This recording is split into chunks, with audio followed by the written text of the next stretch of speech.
Olá a todos. Hoje nós vamos falar sobre o realismo. O realismo e o naturalismo. Foi um movimento estético literário que ele aconteceu justamente assim, paralelamente ao romantismo, como nós já estudamos anteriormente. Enquanto Castro Alves, no romantismo, demonstrava uma linguagem bem apaixonada, né, bem ligada ao subjetivismo, à emoção, pela sua preocupação com a questão dos escravos, não é?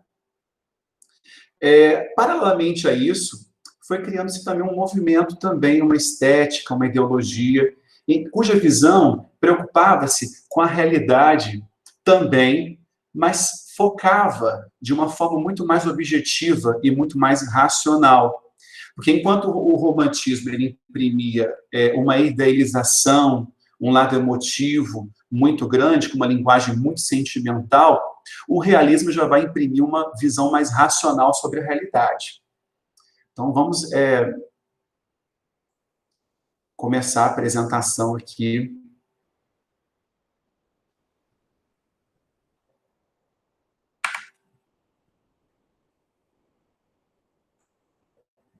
Bom, então, como a gente pode observar, né, esses movimentos literários vão chamar realismo e naturalismo, que também ocorre também ao longo do século XIX, né? Começando de uma maneira mais geral, mais mundial, né? A sociedade europeia, ela vivia os efeitos da Revolução Industrial, o amplo progresso científico, e esse mundo moderno em que se inseria a sociedade, com esse surgimento de grandes complexos industriais, a burguesia se consolida, né? A burguesia industrial. E, ao mesmo tempo, também, em que havia promessa de muito progresso, existia também uma classe operária, em que se avolumava, em que crescia, mas que também reclamava das condições precárias de trabalho a que ela era submetida. Então, o que aconteceu? Essa maneira, essa visão de mundo, não é? Essa realidade da Revolução Industrial, ela vai gerar um impacto na vida das pessoas e também vai influenciar também o olhar do escritor, o olhar realista, em que vai focalizar, então, o quê? Os problemas sociais, vai se ater mais aos problemas sociais, à sociedade, aos comportamentos coletivos. Então, a objetividade, um olhar mais racional na maneira de escrever, vai ocupar o lugar do subjetivismo romântico. Essa de Queiroz, um importante escritor português, ele diz a seguinte frase, ele é realista, inclusive, né? Ele diz assim, o realismo é uma reação contra o romantismo. O romantismo era a apoteose do sentimento, o realismo é a anatomia do caráter, como a gente pode observar aqui, ó, nessa parte aqui de baixo, né? É a crítica do homem, a arte que nos pinta nossos próprios olhos para condenar o que houver de mal na sociedade. Então, aquela tendência que Castro Alves, embora ele tivesse inserido dentro do romantismo, Castro Alves, do movimento estético que nós estudamos anteriormente, do romantismo, ele já começava a dar indícios de uma preocupação social, uma poesia social em que se preocupava com o escravo. Mas a linguagem dele era muito romântica, né? Muito subjetiva. Agora não, agora essa preocupação vai se acentuar e vai haver uma preocupação de mostrar de uma maneira muito mais racional, né? Muito mais de acordo com o que se vê, sem a interferência do sentimento e da idealização, com o objetivo de pintar com muita clareza os problemas da sociedade, né? Com o objetivo de denunciar, inclusive, esses problemas. Então, essa de Queiroz, ele foi um importantíssimo escritor português que vai influenciar Machado de Assis, que é um dos nossos maiores representantes, ou o maior representante do realismo no Brasil. E ambos vão adotar uma postura racional, né, como a gente já disse. E vão revelar o quê? Uma burguesia hipócrita, em que demonstra valores, né, em que demonstra valores de respeito, de família, mas que, na verdade, na prática, essa parte da burguesia, ela é hipócrita, porque ela justamente faz o contrário. E a gente vai perceber essa realidade, essa denúncia nas obras realistas. Então, os sentimentos dão um lugar mais objetivo, dão lugar a um olhar mais objetivo. Então, é sobre essa lente que o realismo analisa de perto as atitudes e comportamentos das pessoas, das instituições.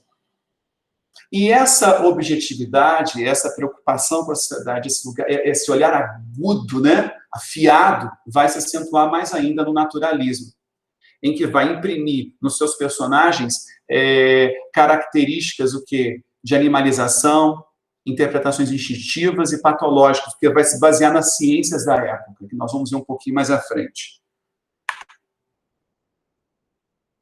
Então, justamente o realismo e o naturalismo, eles orientaram, né, a produção de grandes mestres como Flaubert, Zola, que são escritores franceses, isso influenciou demais na literatura brasileira também, no Machado, e também no Aloysio de Azevedo, que é naturalista brasileiro, né, também.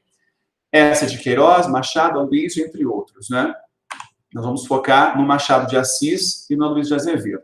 Quais são as características básicas do realismo? Então, a primeira é o racionalismo e a objetividade, como a gente mesmo já introduziu aqui. A razão, ela vai ser um instrumento principal. O subjetivo vai dar lugar agora à razão. A linguagem mais emocional, mais sentimental, olhar mais pessoal, vai dar lugar agora a uma visão mais o quê? Racional, sem interferência emocional. Pelo menos esse é o objetivo do realismo, né? E ele vai acabar primando pelas necessidades mais materiais, que é uma visão mais racional, vai se preocupar mais com o mundo material, discutir as condições econômicas, a questão da relação do trabalho, né, justamente sendo reflexo dos efeitos da Revolução Industrial nas camadas operárias da sociedade, que vai ser o foco. E quando for trabalhar as camadas mais ditas como privilegiadas, né, elitizadas, como dizem vários estudiosos, vai ser com o objetivo mais de criticá-los. A contemporaneidade, então, é uma outra característica muito importante, por quê? Porque foca-se mais no tempo presente, né? O olhar está ligado mais à realidade, à preocupação com o tempo presente. Os acontecimentos sociais, as influências sociais, econômicas e políticas da época. O materialismo, portanto, ele justamente, né, que é essa outra característica aqui, 1.3, ela justamente vai se ater com o quê? Com a realidade dos fatos, com a verdade concreta, sem imprimir sentimentos, né, e imaginação. E lado fantasioso, porque eles criticam isso no romantismo. Anatomia do caráter, né? Então, nós vamos ter aqui uma pesquisa profunda, vamos dizer assim, da sociedade, observando o comportamento psicológico dos personagens, que vão retratar as figuras da sociedade da época. Então, tem que estar em coerência esses personagens, tem que ser constituídos de acordo com o contexto social, cultural, econômico e político da época, do século XIX. Aqui tem um quadrinho que resume, né, que sintetiza para vocês as diferenças entre o romantismo e o realismo, né? Nós estamos entrando no realismo agora, mas é importante fazer esse contraste, essa comparação. Então, a gente percebe que o realismo é objetivo, objetivista, né? É racional, né? Vamos seguindo aqui, ó. E observe o romantismo, como isso difere do romantismo. São personagens no realismo mais próximos da realidade, eles são mais no tempo presente, a contemporaneidade, né? Valores universais, questões, características, comportamentos do homem, do ser humano inerentes a ele, crítica à burguesia, que é a classe social em ascensão, ceticismo e crítica ao clero, então critica as instituições da sociedade, né? E aí a gente vai percebendo agora um realismo, mas vamos direcionar agora mais para o realismo no Brasil, a sociedade. Essas características que a gente viu podem ser aplicadas também para o Brasil também. A sociedade do Segundo Império, então, ela passa por uma crise, como a gente mesmo disse no início dessa videoaula, a gente acompanha a preocupação com a questão do quê? A gente relembrou um pouquinho quando a gente estudou sobre a terceira geração romântica, né? Em que havia uma preocupação muito com a questão da escravidão, do sistema escravocrata, e acaba que ele entra em decadência, né? Com a abolição da escravatura, né? A gente tem o fim do tráfico negreiro em 1850, uma decadência da economia açucareira, e isso anuncia o quê? Uma ruptura desse sistema escravocrata, né? E aí, o que acontece? O sistema conservador da época, ele vai perdendo o seu espaço, vai dando lugar ao quê? A ala progressista, que vai ganhando força. Então, essa instabilidade, ela atinge vários setores, econômicos, políticos, não é? E a gente vai vendo aí o universo o quê? Modificando o social, político, dando lugar ao quê? À república, à propaganda da república, né? E a futura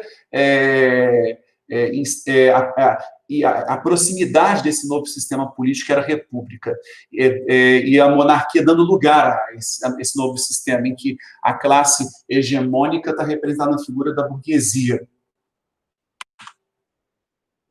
Machado de Assis, então, sua narrativa, né, ele é o maior representante, considerado o maior representante realista, sua narrativa é voltada para uma análise psicológica da sociedade, critica a sociedade, a partir do comportamento desses personagens, né, que retratam a realidade. Então, ele desenvolve esse novo olhar sobre a sociedade do Segundo Império, né, e de forma bem aguçada, bem impiedosa. Então, por que impiedosa? Porque ele não poupa ninguém. Ele não poupa ninguém com as suas características e problemas, não é? Relacionados o quê? Ao comportamento social. Então, ele denuncia a corrupção, a opressão, as classes que são exploradas, né? As classes operárias, né? As classes desfavorecidas de uma mesma condição social, que a burguesia, que estava em ascensão. Então, a gente percebe isso muito como tema, né? Nas obras realistas.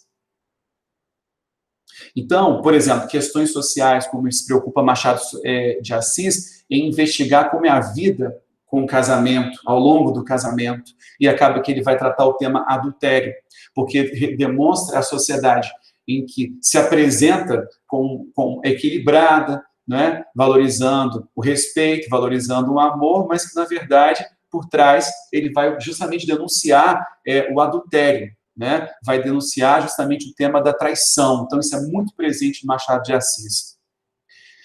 Os romances realistas machadianos, então, eles vão concentrar bem na falsidade da vida depois do casamento, ou seja, a traição, como a gente mesmo disse. Né? Então, que demonstra também que as relações são sempre motivadas por interesse. Não existe nada em que, nenhuma questão de desinteresse pelo amor em si, mas sempre uma ascensão social, um status, né? Então, justamente, 1881 vai marcar o início do realismo no Brasil, com Memórias Póstumas de Brás Cubas.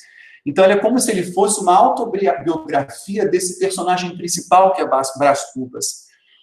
Então, a gente percebe uma mudança muito grande na maneira narrativa, uma ruptura radical com a narrativa romântica, que a gente percebe já e começa a diferenciar um narrador que ele é considerado um defunto, né, chamado de defunto autor.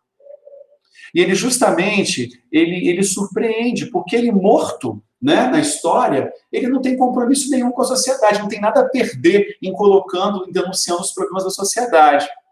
Então, a gente percebe que nessa história não há uma preocupação muito, muito grande com o desenvolvimento da história central, do enredo, né, em si, e sim, né, em apresentar os episódios dessa vida desse defunto, né, porque ele já morreu, então ele apresenta, então olha que ruptura muito grande, né, com a maneira da narrativa romântica, agora com a narrativa realista, né, com essa ruptura. Então, e a gente percebe muito bem que vai merecer mais atenção do que enredo em si, é o quê? As características psicológicas, o comportamento, as questões sociais, econômicas e políticas envolvidas nesses personagens. Então, vamos ver um trecho aí, a seguir de Memórias Póstumas de Brás Cubas, que é uma obra que deu início ao realismo no Brasil. Então, desde os 5 anos, merecera eu a alcunha de menino diabo, né? Esse é o Brás Cubas, que é o principal, dizendo: e verdadeiramente não era outra coisa, fui dos mais malignos do meu tempo, arguto, indiscreto, traquinas e voluntarioso. Por exemplo, um dia quebrei a cabeça de uma escrava porque me negaram uma colher de doce de coco que estava fazendo que, não contente com o malefício, deitei um punhado de cinza ao tacho e, não satisfeito da travessura, fui dizer à minha mãe que a escrava que estragava o doce por pirraça, e eu tinha apenas 6 anos. Prudêncio, um moleque da casa, era o meu cavalo todos os dias. Punha as mãos no chão, recebia um cordel nos queixos, à guisa de freio, eu trepava ali ao dorso com uma varinha na mão, fustigava ou dava 1000 voltas a um e ao outro, e ele obedecia, algumas vezes gemendo, mas obedecia sem dizer palavra, ou quando muito, ai, nhonhô, ao que eu retorquia, cala a boca, besta. O que importa é a expressão geral do meio doméstico, e essa aí fica indicada. Vulgaridade de caracteres, amor das aparências rutilantes, do arguido, frouxidão da vontade, domínio do capricho, mais. Dessa terra e desse estrume é que nasceu esta flor. Então, olha o lado irônico dele, né? Olha o nome dessa parte da história. O menino é pai do homem. Né? Então, ele era impossível, ele era muito rebelde. E a gente percebe um protagonista não nos moldes românticos, não é? Idealizado. A gente percebe uma espécie de um anti-herói, características um tanto diferentes daquele bom mocinho, né? E que cria dificuldades, né? O antagonista que cria dificuldades para o protagonista.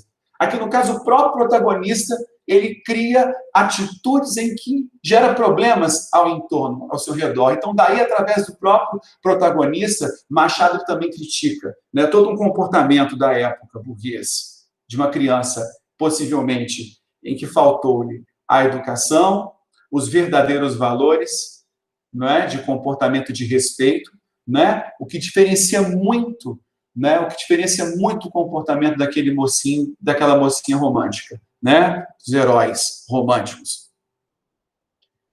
Então, e ele, olha só, ele é muito diferente, né? Isso demonstra o caráter dele.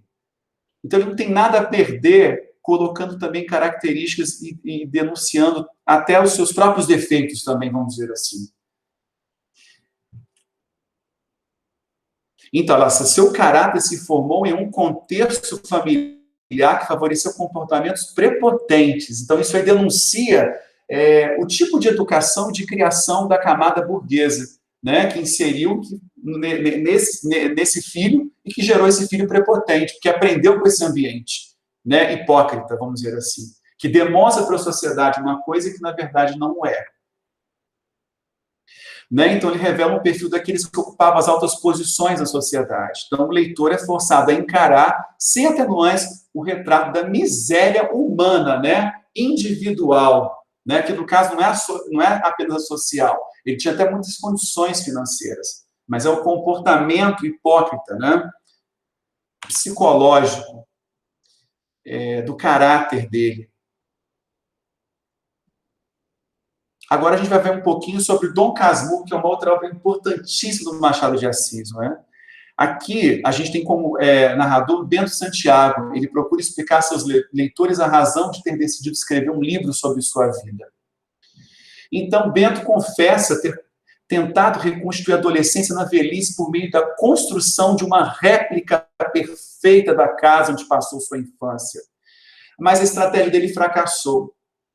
Ele não é mais a mesma pessoa que viveu dias felizes na casa de Mata-Cavalos. Diz assim, só me faltassem os outros, vá, mas falta eu mesmo, e essa lacuna é tudo.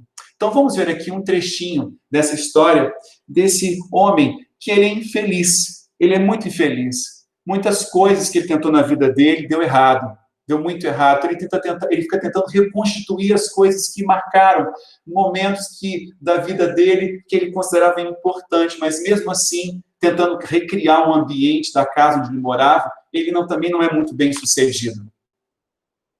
Vivo só com um criado, a casa em que mora é própria, fila construída de propósito, levado de um desejo tão particular que me vexe imprimi-lo, mas vá lá. Um dia, há bastantes anos, lembrou-me reproduzir no Engenho Novo a casa em que me criei na antiga rua de Mata-Cavalos, dando-lhe o mesmo aspecto e economia daquela outra que desapareceu. Construtor e pintor entenderam bem as indicações que ele fez. É o mesmo prédio assobradado, 3 janelas de frente, varanda ao fundo, as mesmas alcovas e salas. O mais é também análogo e parecido. Tenho chacarinha, flores, legume, uma casuarina, um poço lavadouro, uso louça velha e mobília velha, enfim, agora, como outrora, aqui o mesmo contraste da vida interior, que é a pacata, com o exterior, que é a ruidosa. O meu fim evidente era atar as 2 pontas da vida e restaurar na velhice a adolescência. Pois, Senhor, não consegui recompor o que foi, nem o que fui. Em tudo, se o rosto é igual, a fisionomia é diferente. Se só me faltassem os outros, vá. Um homem consola-se mais ou menos das pessoas que perde, mas falta eu mesmo, e essa lacuna é tudo. Então ele tem muitas tristezas familiares, né? Ele também tem muitas tristezas também com o amor da vida dele também. E ele é um homem que se considera um perdedor mesmo, né? Perdeu tudo, tudo que ele tinha de valor, inclusive o seu grande amor. Então a gente começa a perceber com essas palavras iniciais, compreender o projeto narrativo, né, de Machado de Assis através de Bento Santiago. Provar para o leitor do romance que sua felicidade foi destruída pela traição cometida pela esposa Capitu e pelo amigo Escobar. Escobar era o melhor amigo dele, e Capitu era o amor da vida dele. Diante do olhar dele, de Bento Santiago, existe a possibilidade de ter havido uma traição desse querido amor dele. Né? E ele suspeita que Escobar foi justamente o melhor amigo dele, foi quem o traiu.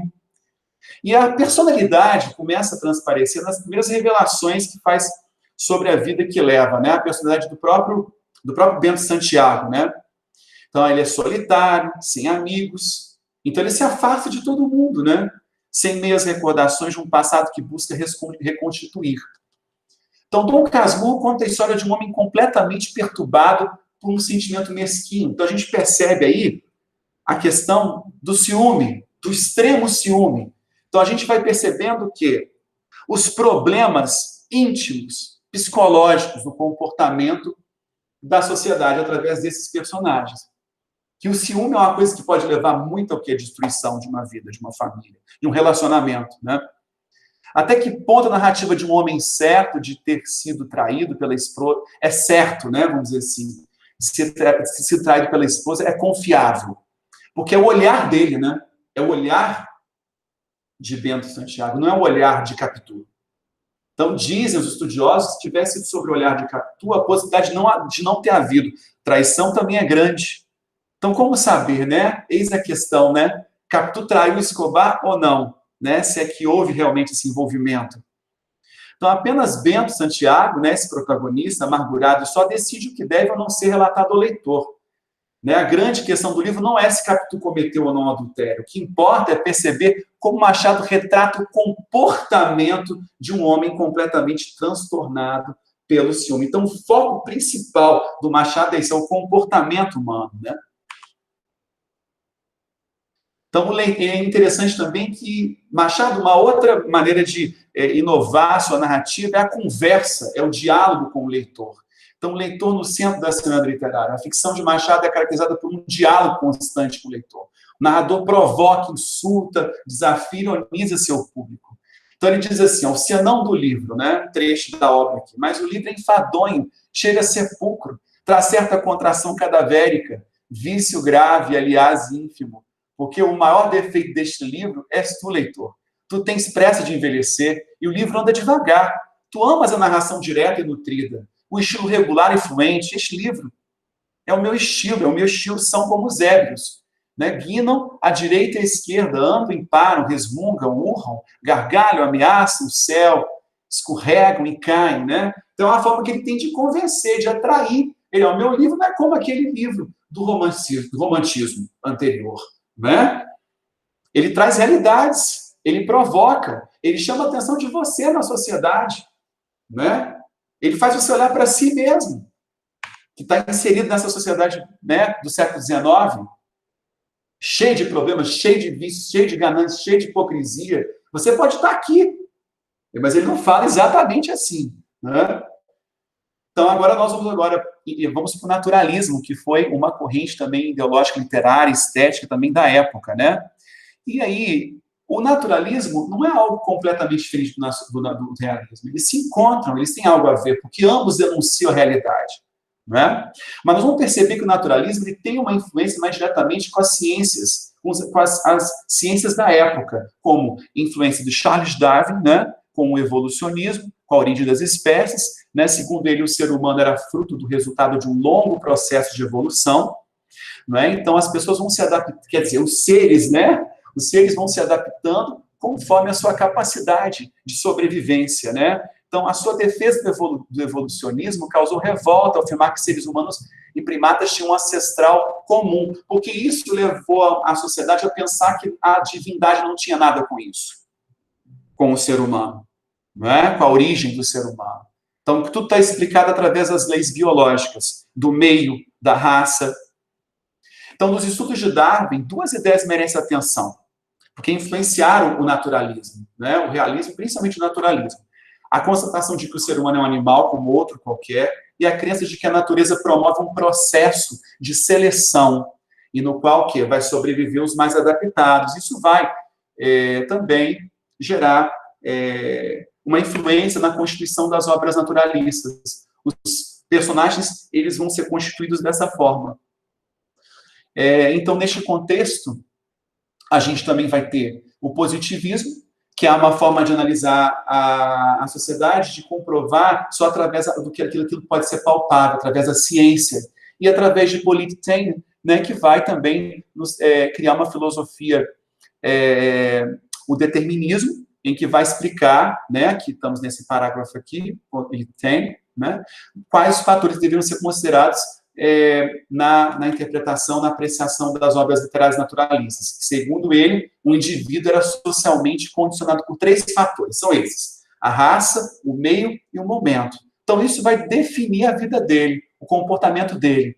Então, é determinista a visão que apresenta o ser humano como produto do meio em que se encontra, né, da herança cultural, social, biológica, recebida e das condições históricas características do momento em que vive. Então, a gente vai perceber a literatura agora a serviço dessas ciências, né?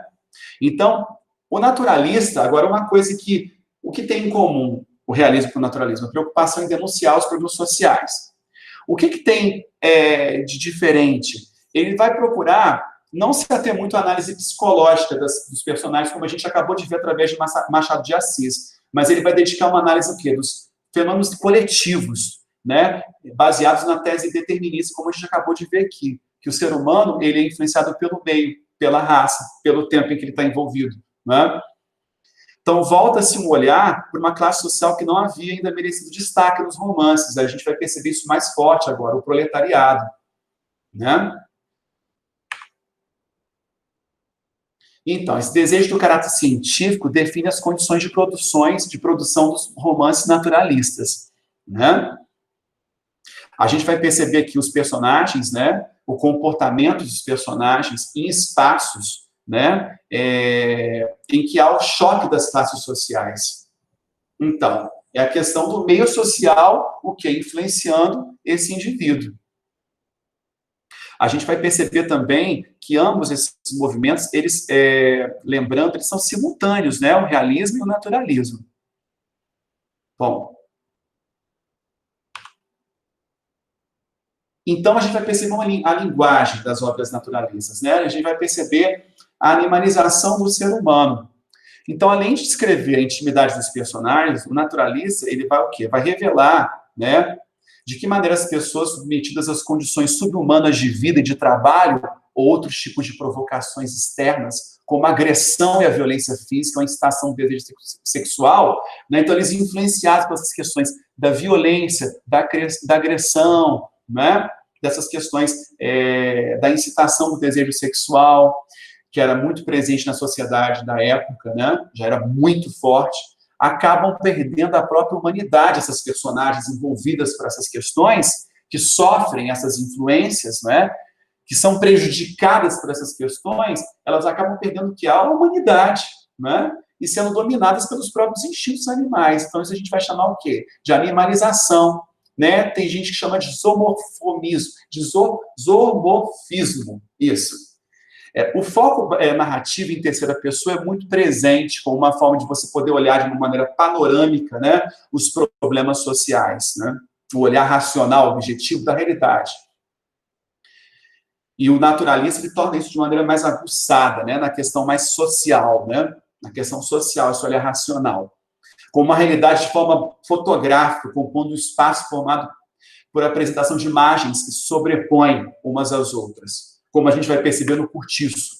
O Curtiço são várias situações daqueles personagens em que eles mesmos, embora todos eles sejam inseridos numa sociedade mais precária de vida, né, esses são aqueles que têm um pouquinho mais de condição, uma condição um pouco melhor, então existe uma disputa entre eles, então são cenários que se sobrepõem de vários tipos sociais ali, né, de vários perfis sociais. E aí o Curtiço é uma obra considerada de maior destaque do naturalismo, né, de Aloysio de Azevedo, que o grande destaque do naturalismo brasileiro é o Aloysio de Azevedo. Mas o início do naturalismo é em 1881, com a outra obra do Aloysio, que é o Mulato. O Curtiço foi o último romance de Azevedo, né? E também o mais bem acabado. Então, o objetivo principal é demonstrar a tese de que o ser humano é fruto do meio em que vive. Então, a gente percebe as influências da tese determinista de Taine, né? Na obra naturalista. No caso, o Curtiço. Então, a gente vai ver uns trechinhos aqui também. Olha, às 5 horas da manhã, né? O Curtiço, o ambiente, o cenário sendo composto, né?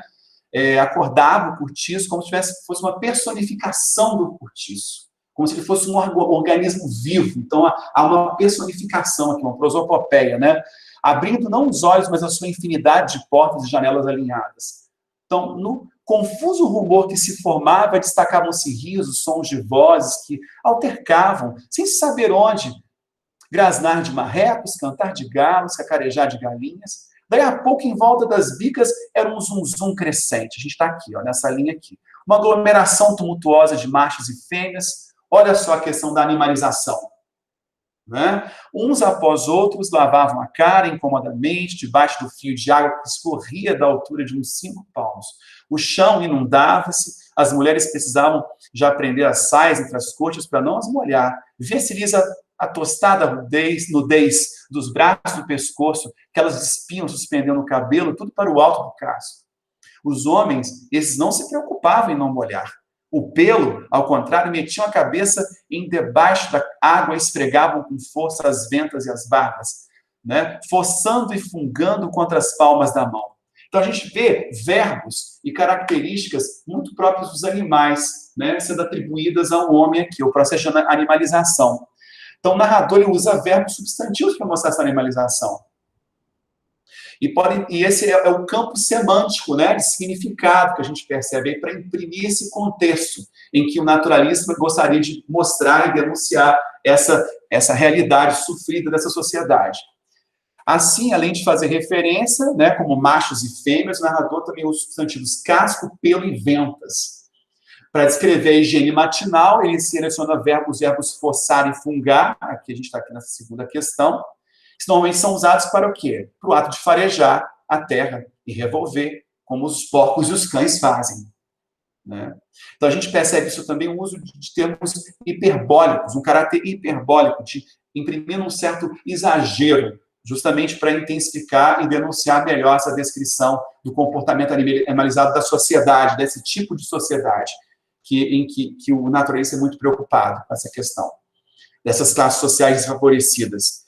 Então, o indivíduo, assim, ele é completamente envolvido pelo meio, então ele quer confirmar aqui, né, o Aloysio de Azevedo, né, que ele é completamente envolvido pelo meio, que, de certa forma, o devora. Então, o Curtiço adquire a condição de uma personagem, como eu falei para vocês, é como se ele fosse um personagem, ele é personificado, que vai se expandindo e multiplicando a cada dia. E nesse cenário promíscuo e insalubre que ocorre o cruzamento das raças, a explosão da sexualidade, a violência, a exploração do ser humano, demonstrando as teses deterministas e evolucionistas que tanto influenciaram os escritores desse período. É isso. E para terminar, né, um quadrinho colocando as diferenças básicas, né, entre um e o outro. Embora ambos são próximos na denúncia de realidades, né, mas essa denúncia, esse caráter, ele assume um perfil mais próprio de cada um. Por exemplo, quanto ao interesse temático, né, o realismo critica a sociedade a partir do comportamento social e psicológico dos personagens. Já o naturalismo busca desenvolver e comprovar uma tese dos moldes científicos. As personagens realistas, né, penetram no interior dos personagens o escritor, né, a fim de conhecer seus conflitos psicológicos e a complexidade da alma humana. Critica a burguesia por meio de personagens verossímeis, né, relacionados à realidade do tempo. Já o naturalista, ele reduz o homem a um simples animal doente, pois na doença se revelam suas fraquezas morais. Não há aprofundamento psicológico, o que interessa são os comportamentos exteriores. E quanto à linguagem, no realismo, a gente percebe predominantemente descritiva, busca os detalhes na construção exata das situações, enquanto o naturalismo ele é uma linguagem contaminada pelo cientificismo da época e é repleta de termos de biologia, como a gente mesmo percebeu, né, que associam até, inclusive, animais, e de outras ciências naturais. Então, é isso que eu gostaria de demonstrar para vocês hoje, né? As escolas realistas e naturalistas, né? Eu espero que tenha ficado claro para vocês, né? Que possa ajudar no entendimento, né? E na leitura também paralela dos materiais que nós enviamos para vocês também. E também na leitura também dos romances, quem tiver esse interesse de aprofundar e perceber, como a gente viu em trechos aí, né, a gente poder perceber como que isso acontece ali na prática da Constituição, na construção da narrativa realista naturalista. Então, obrigado, um abraço para vocês e até breve.